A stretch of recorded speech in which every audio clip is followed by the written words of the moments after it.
Welcome to Tea Time with Sue. In this episode, Sue Thomas sits down with Jamie D'Agostino, professor of English.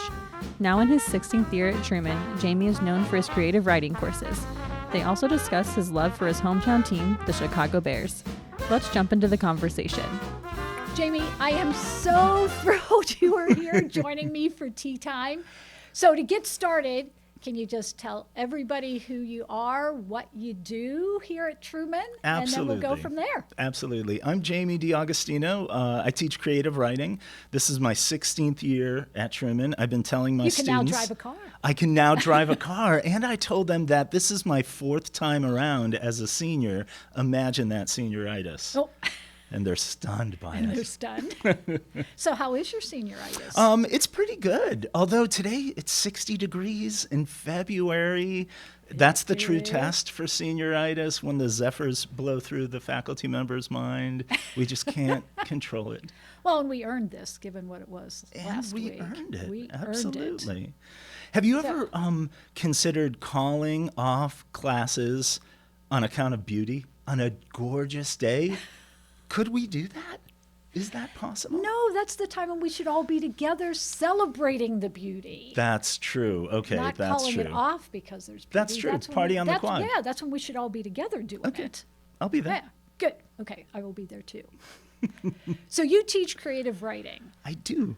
Okay, so some people will ask, how do you teach creative writing? Good question. I'm still trying to. I'm hoping my fifth go around as a senior, I'll have it, all figured out by then. I think the thing that I enjoy the most about it is no matter how long I've been at it, or some of my friends and colleagues, right? No matter how much they've published, where they're at in their careers, we're always returning to that beginner state again. Finishing a poem, finishing a story, publishing a novel, and all the time involved in that, you're kind of back down to square one. So I always feel like I'm in the same boat as incoming first-year students or other majors who just want to get back into creative writing and try it out and swing for the fences. And there's such a blast to work with. So really, we just try to scare up as much material as we can playing around, and then to try to shape it with our reading a little bit, and we call that teaching.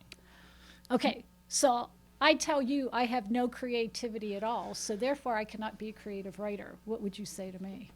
Oh, that's kind of the perfect spot to be in, because there's less distraction, less in the way.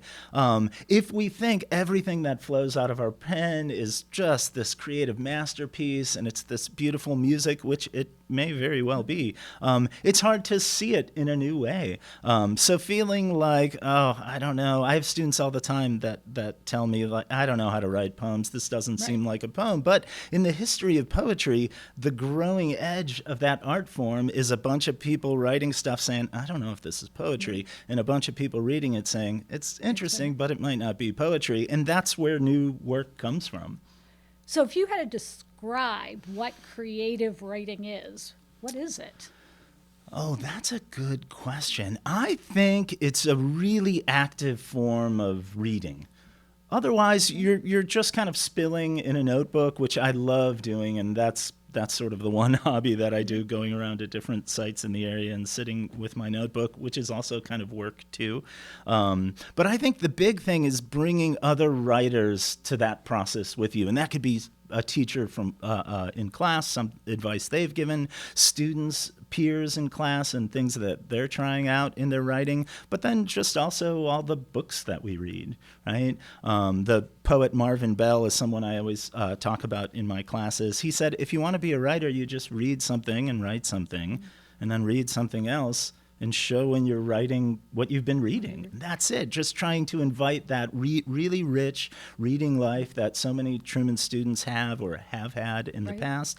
Tapping into that and sort of sourcing their work with that is really the way to blast off, I think.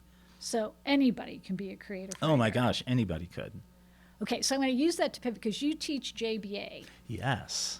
And I remember coming to your JBA class one time, and Can you tell how you use balloons and gum and belly buttons and... Absolutely. Oh my gosh, you were so generous to come, and that legend has lived on. We were talking about it again this summer. But that's an idea that I borrowed from another writer, the poet C.A. Conrad, this really wildly inventive, brilliant, beautiful, strange writer, has these books that are sort of like mixes of creative writing handbooks and exercises, but then also the poetry that gets generated by them. And they're really one-of-a-kind books.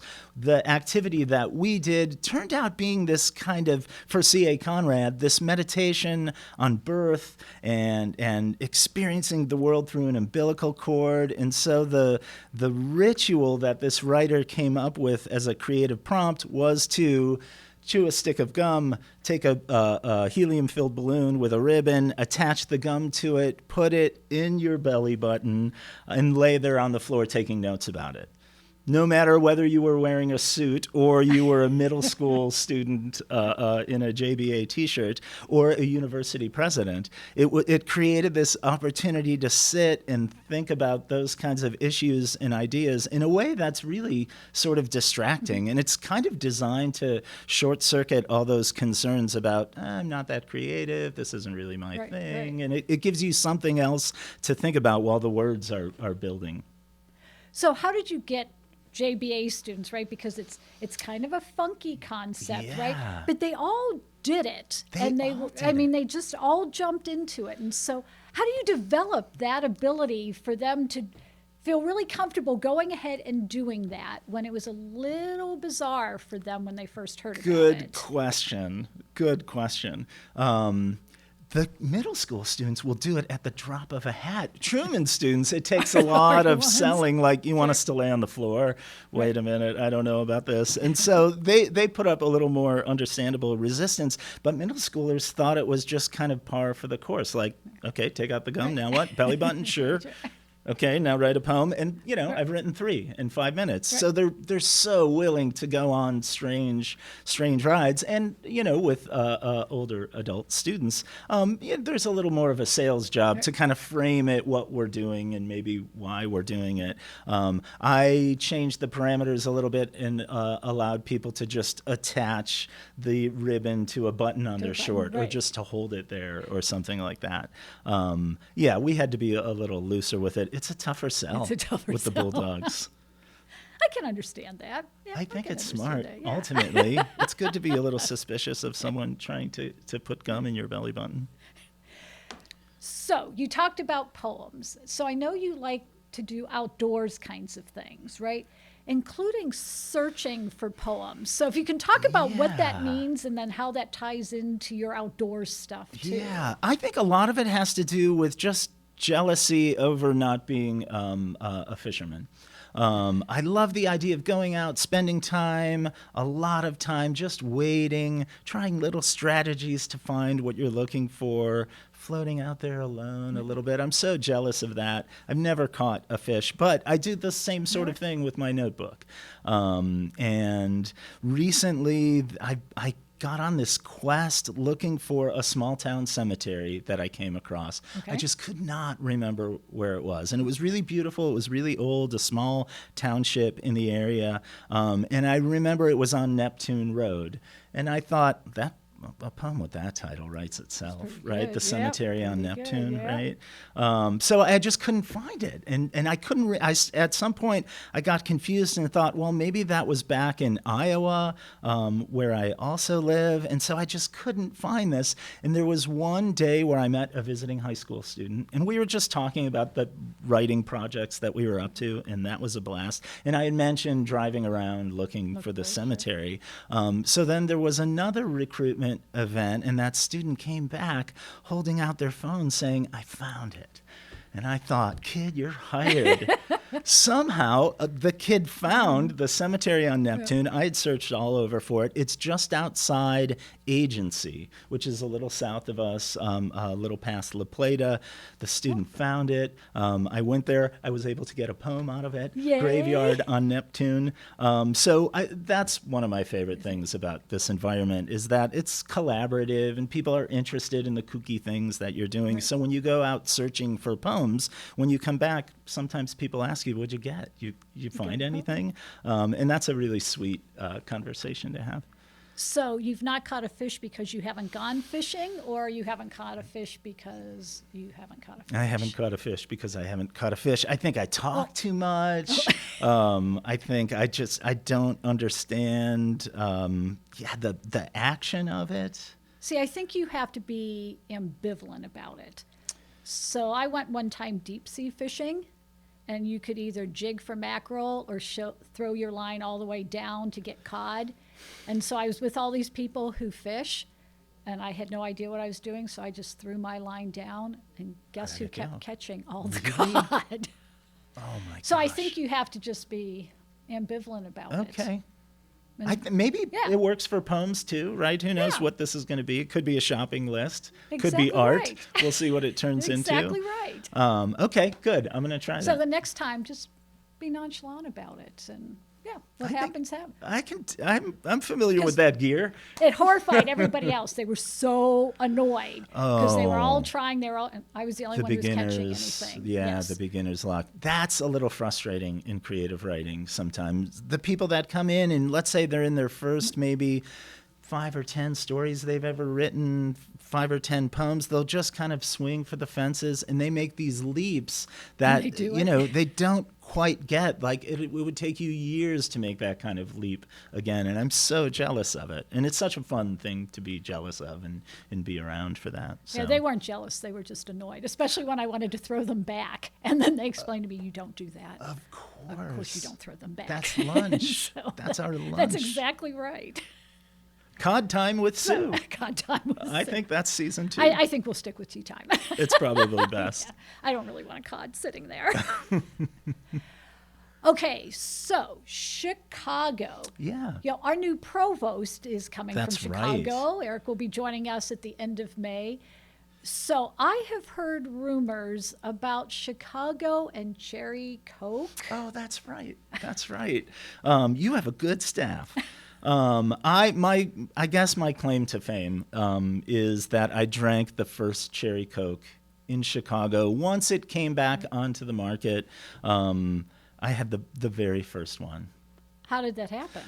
How were you able to do that? Well, like all great stories start with breaking or bending the laws, and I really wanted one summer to have this internship at a radio station. I was a suburb kid of Chicago, and there was this radio station that had an internship program. You had to be 16, and I was 15. Okay. So I fudged it a little bit, which was fine. It was going great. It was a lot of fun until one day I showed up, and then my supervisor handed me this big ring of car keys and said, I need you to take the B96 party van up to the Coke distributor on the Dan Ryan and bring it back because we're giving away these Cokes at some movie promotion tomorrow, something called Back to the Future.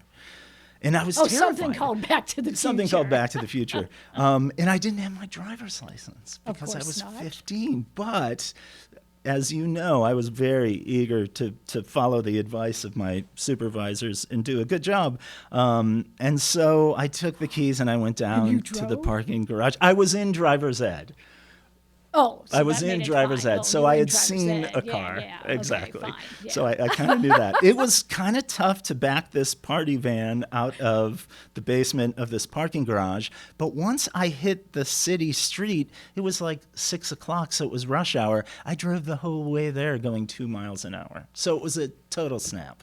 It was tough to back up to the loading dock. I wasn't so good at that. Someone else had to get in the van and do that. But as I was driving back to the station, I nipped into the supply and I drank the first lukewarm Cherry Coke in the party van. So underage driving and drinking while and driving. Exactly. No texting, of course. No texting. But yeah, that was my real claim Your to claim fame to there. fame.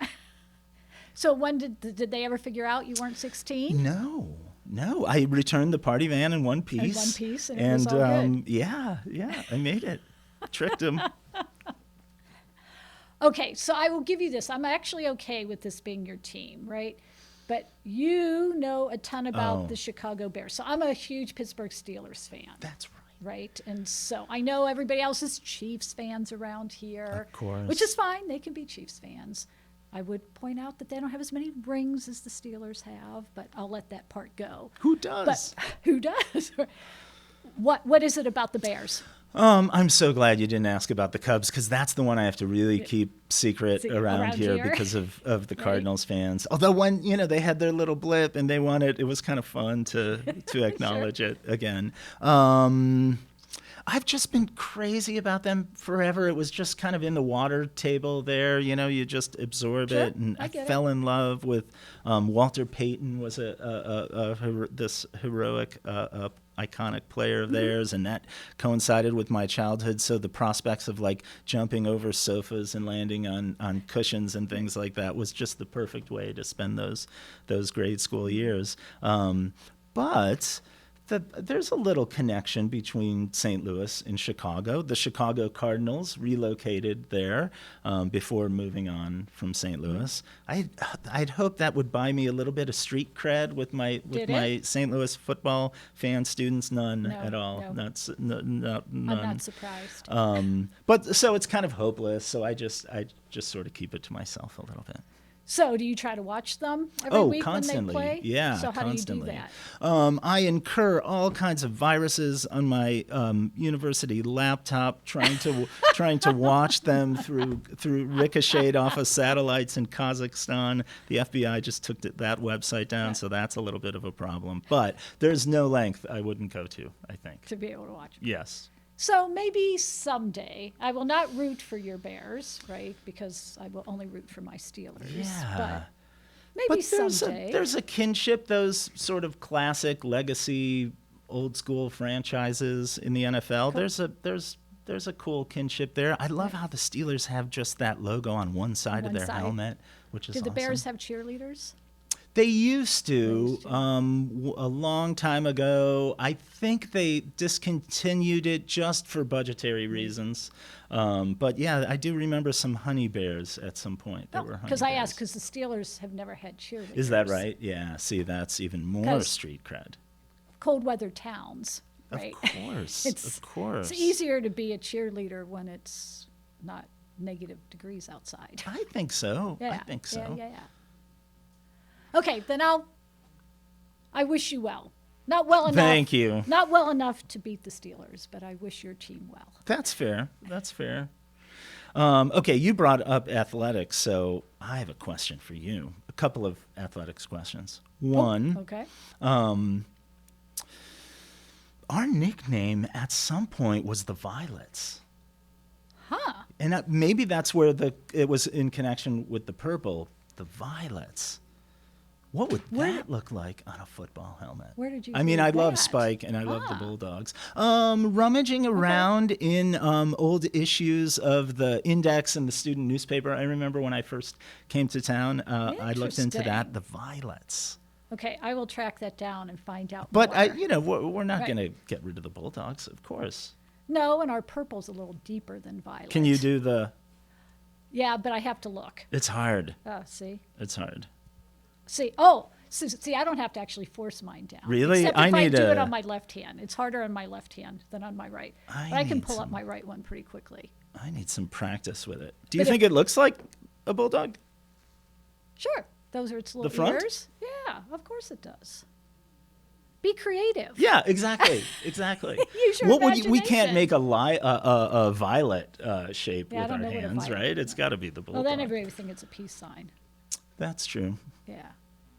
A little less intimidating on the gridiron, maybe, the peace sign. Yeah, but Spike would be very sad. I think so, Spike too. would be very sad. I think so, too.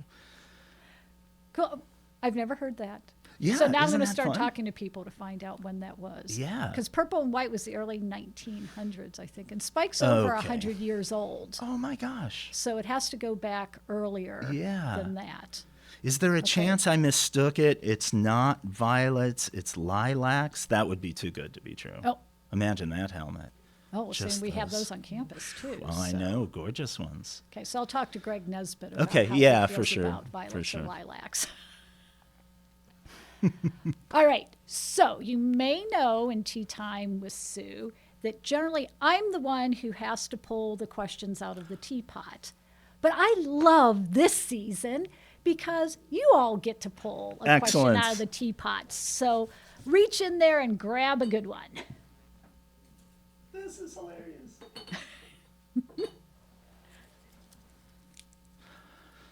What's the stupidest movie or TV show you've ever seen?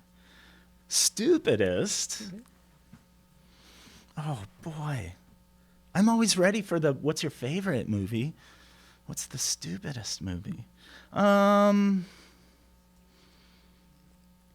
TV show? Or a TV show. The stupidest? I mean, if you watch TLC or Bravo or those kind of channels, you'd probably have. Oh, this is some terrible. issues. I can't think of a single stupid movie. They're all stupid, aren't they? How's about... What am I going to pick on Space Camp? Poor Space Camp. Do you remember Space Camp? I do. Yeah, it was fun. I remember a really grouchy sort of high school memory of seeing that in a pouty sort of way. And I didn't care for those students sneaking away from NASA up in the space shuttle. It was a space shuttle, as I recall, right? They went into space. I think it might have been that one. But now, if I went back and looked at it, I'm sure it would be awesome. Okay, so you talk to me later. I'll hook you up with all the stupid kinds stuff. of good Okay, stupid good, TV. good. That's one of my ways to relax. And so I have a whole list that I will be Okay. happy to share with you. Relaxing. You mean stupid as in relaxing. Now I get it. Okay.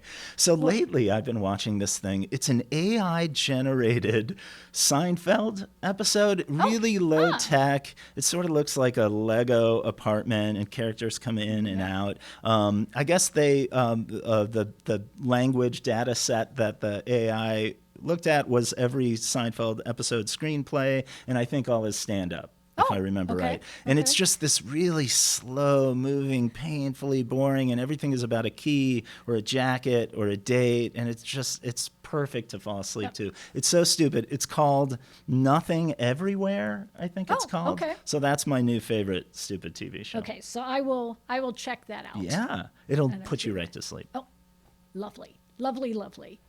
So normally this is when I would thank you, and so I will thank you, but I have an extra little part of tea time, and that involves this envelope. So some very wonderful students came by my office the other day, and they gave me this envelope.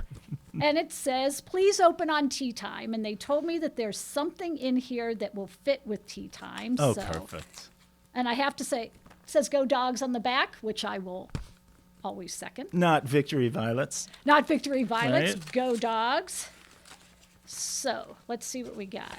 Oh, okay, there's a lovely note that I will read later. Oh, it's Nice. a tea time sticker. So we'll see if we can put that on the teapot or have this as part of tea time. Excellent. Thank you so much for thinking of me. It is actually lovely. Jamie, thank you so much You're for so joining welcome. me. This Thank was such a you. pleasure. And enjoy the rest of your semester. Thank you. And I will see you soon. Sounds great. Thanks so much. Thanks for listening to Tea Time with Sue. Subscribe to the podcast to stay in the know for when new episodes are released. Do you know students, faculty, and staff at Truman who make it such a unique and special place? Guests for Tea Time with Sue can be nominated at truman.edu/teatime.